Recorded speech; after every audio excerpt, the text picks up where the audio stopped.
सूर्य को जलदान करने समय यही किछि कथा प्रति दिंतु ध्यान मिल नारायणकर कृपा बदली आपणकर भाग्य।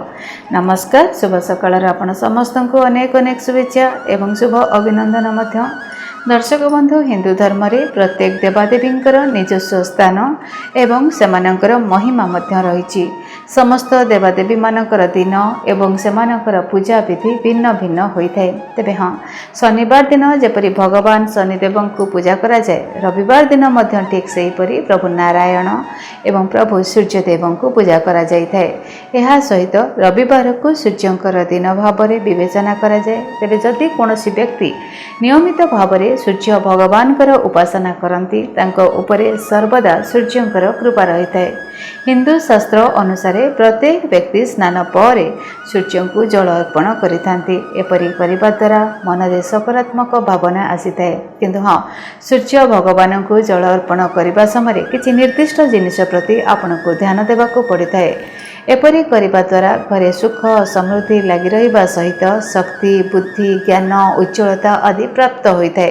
ताहाले आसंतु जानि नबा सूर्य भगवान को जल अर्पण करिबा बेले आपण माने केउ जिनिस प्रति ध्यान देवार आवश्यकता रही।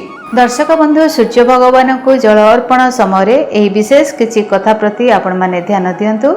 हिंदू धर्म अनुଯାयी सूर्य को जल अर्पण समय किछि कथा प्रति ध्यान देवार आवश्यकता रही। सूर्य भगवान को जल अर्पण करने समय एक तंबा पात्र रे सर्वदा सूर्य भगवान को जल अर्पण करंतु। सेहीपरि जल अर्पण समय फूल, चंदन एवं अक्षतर पानी को रखिबा शुभ बोली कहा जाए। तेणु सूर्य को जल अर्पण समय पानी रे एहाकु रखंतु बा पकांतु।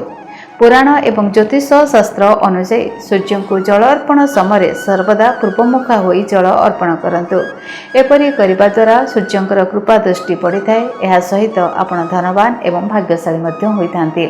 चतुर्थरे प्रत्येक व्यक्ति मन रखिबा उचित जे सूर्य को जल अर्पण करने समय जोता किंवा चप्पल पिंधिकी जल अर्पण करने उचित नुह।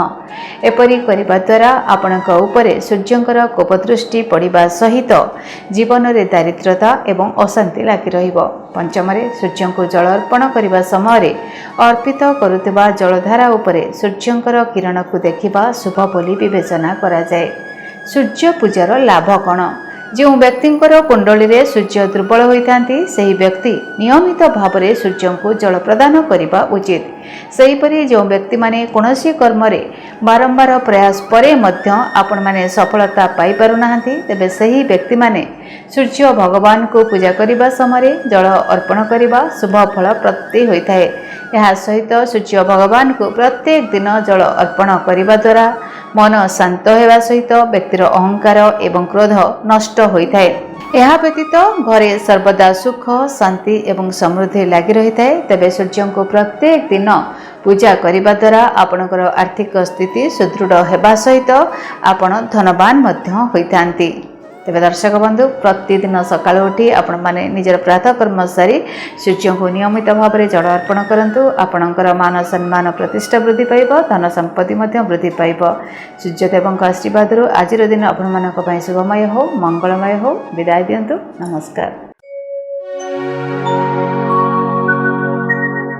डीटीवी ओडिया देखिवा पई सब्सक्राइब करंतु एवं बेल आइकन को मध्य दबाई दियंतु।